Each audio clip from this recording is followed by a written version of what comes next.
your hometown morning show, Indiana in the Morning, on the voice of Indiana County, 101.1 FM and AM 1160 WCCS. IUP men's basketball coach Joe Lombardi joins us this morning. Visit with the Coach, presented by Marcus & Mack, voted best law firm, best personal injury lawyer 3 years in a row, and the best of Indiana County contests. Visit them online at marcusandmack.com. Coach, good morning. Yeah, speaking of Bob Marcus, congratulations. He's being honored this weekend for United Way. Yeah. Him and his wife, Mara. So it's quite an acknowledgement to Bob, and does a lot for this community. Yeah. But, I'm doing great. It's basketball season. It's February. The season gets long, but it's exciting to go into the home stretch here. Yeah, well, you've got such a young team this year. It's interesting, number one, but it's kind of fascinating to watch the way that the season evolves. And I know I've asked you in the past about, what's the team look like now compared to the team that you had when you first started practicing back in the fall, and those steps that you look for, those progress steps. And it's been really fascinating to me listening to you and your post-game comments as this season has gone along, talking about a team that's literally growing into the college game. Yeah, it's been a different experience, but I've really enjoyed it. I've enjoyed it, and you may say, well, you had a lot of those teams where you won 28, 30 games, and this team's not going to reach those pinnacles. But they're a joy to coach. Every day they come up, they're bright-eyed. They want to learn. They want to get better. They care. They love the game. They love each other, and that's what we talk about: loving and serving each other. And you got to build culture and you got to build process before you build championships. And I think they've bought into that. And sometimes you can't rush certain things. We all know that. Can remember back when we were in college or even in high school, the difference between our freshman year and our senior year in high school. Yeah. The same type of thing, freshman and senior. There was a couple unfortunate things that happened that put these guys in a position where they had more responsibilities than they normally would have as freshmen. But when three of them are out there, sometimes the old saying, the blind leading the blind.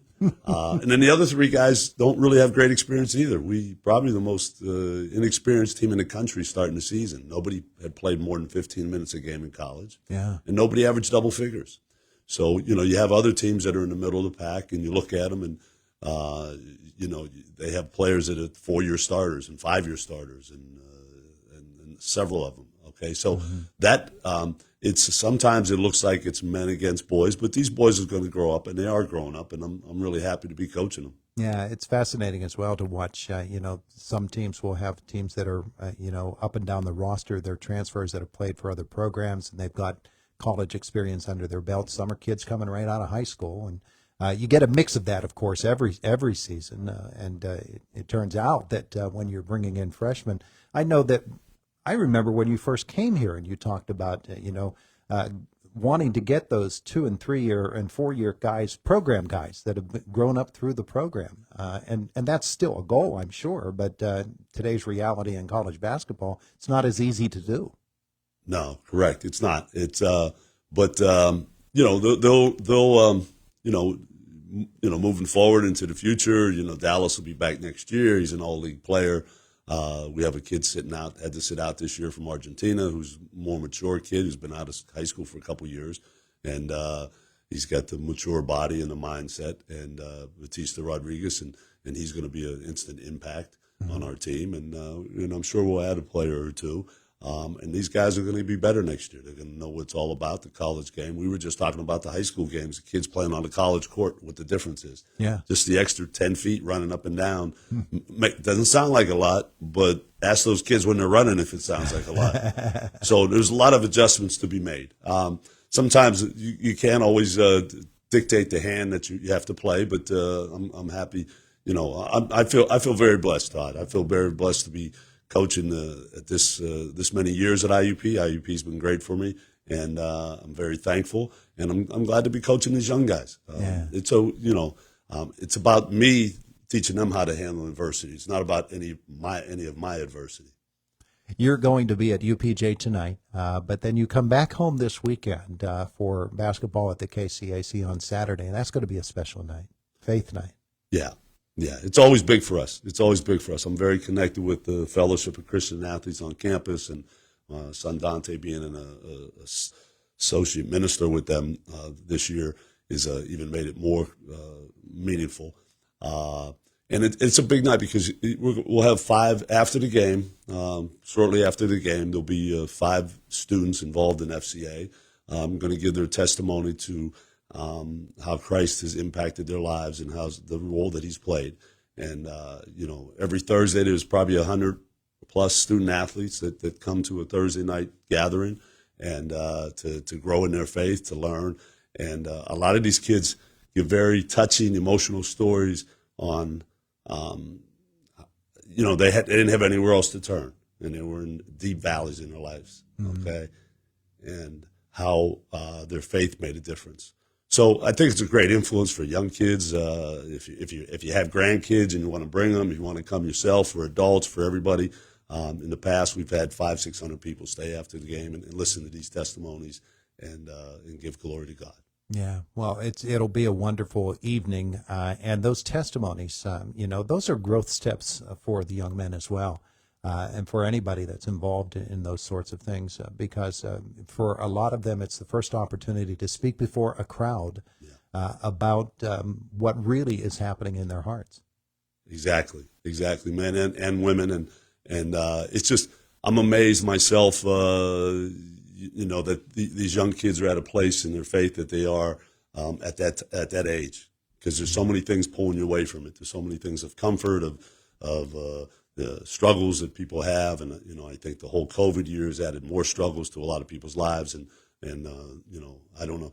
When I started here, there's probably double the amount of counselors on campus than when I started here. Okay, and sometimes the faith and that structure that the FCA brings can be those counselors for a lot of kids and help them navigate through their struggles. Yeah. So the organization itself, the Fellowship of Christian Athletes, is a long-standing program, and long-standing here on the IUP campus as well. When you have those sorts of structures in place for young guys and gals that are, for the first time in their lives, for a lot of them, they're living on their own, or they're away from the family home that they grew up in, and it's a tremendous adjustment. For some, coming from the big city to a small town like Indiana is a big adjustment that they have to make in their lives. And there are decisions to be made, and those decisions can be life altering, and they can really impact you for the rest of your journey. Yeah, absolutely. And I want to give credit out to Clint Hurdle, Scott Wegner, the FCA minister on campus, and myself. We're down, and Chuck Spatafora, who it's called Chuck Spatafora Faith Night in honor of Chuck, who was involved with us and a supporter. We went down to a Pirates game 10 years ago, and Clint was doing that after the Pirates game, and you had the players, their wives, managers, coaches giving testimony to, there'd be 7,000, 8,000, 9,000 people after the game, and that's a lot after a Pirate game. But they were winning in those years too. Okay, so that was a little bit of their glory years. But and so we said, what? Let's try to bring this to campus, and we appreciate the administration for their support on it, and because we know it's that type of support is going to impact somebody's life and for the better. And anytime we can do that, it's a worthwhile adventure. Yeah. You also have, of course, international players on your team that come to this country for the very first time, and for them it's double the adjustment, getting used to American life for some of them, and then getting used to life on their own. You can't go home on the weekend. No, that's absolutely true. But the structure of the IUP basketball program to support those young people, I don't know what that's like, but it's something that has to be built, and Sure. So you've been about that for what you're doing, because you're not just teaching basketball. No, it's teaching life skills, and the older you get, and time, Father Time is moving me forward here. You have kids, you have grandkids, and then you have guys coming back 20 years ago, and it keeps reminding you. Next weekend we have alumni weekend. Okay, we'll have honoring the 2014-15 team and 13-14, and when you see those guys come back, and some of them have families and kids and their growth, it's more than just the rings and the championships. Okay, I'm a steward. God's blessed me with these young people underneath my guidance, whether they play basketball or they're in other sports at IUP, and I try to steward these gifts in a way that that I could be a positive influence on them and their communities that they go back into. Faith Night is coming up on Saturday at IUP at the KCAC. IUP will be playing the ball games before then, and then afterwards everybody's invited to stay for a tremendous night of inspiration and testimonies about the effect of Jesus Christ on their lives. Coach Lombardi very much involved in making all of this happen, and it's a wonderful thing. You know, we talk about student life and all of that, and it's really interesting to me, as I said, when I listen to the post-game comments that you make, and you talk about these young men, and you said it a little bit earlier in our conversation this morning. I can't believe how much more mature these guys are and more worldly these guys are than I was when I was that age.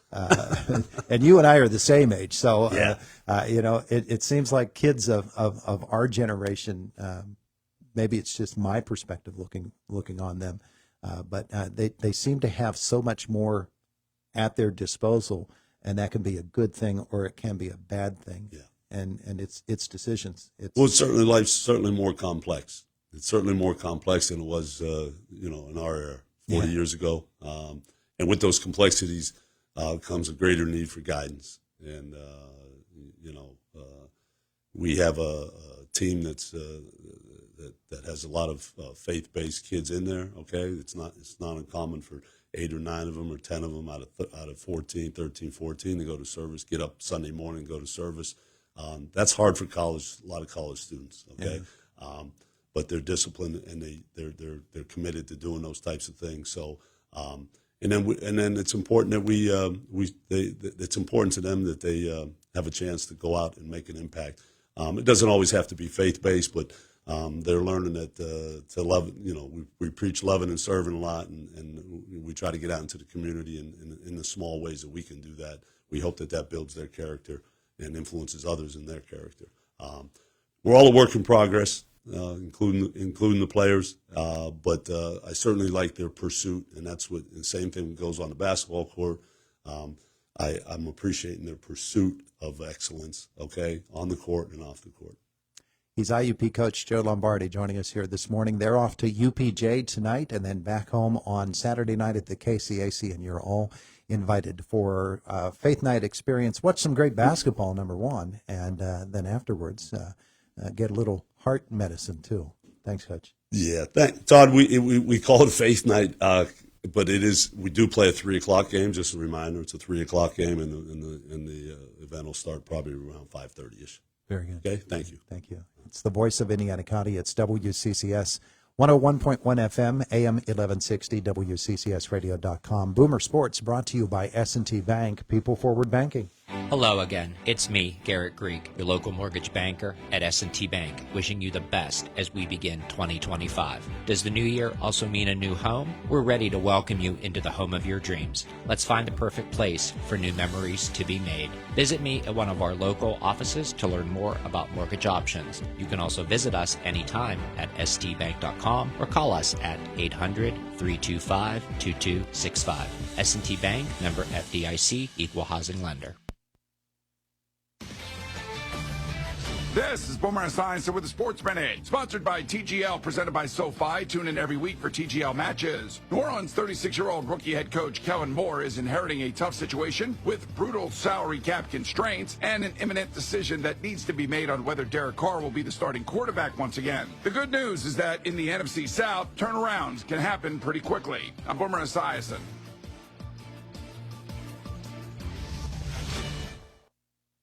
Welcome to TGL, presented by SoFi, golf's newest league, live on ESPN and ESPN+. It's 2 hours of hammer-dropping, overtime forcing, playoffs on the line golf. Tiger, Rory, and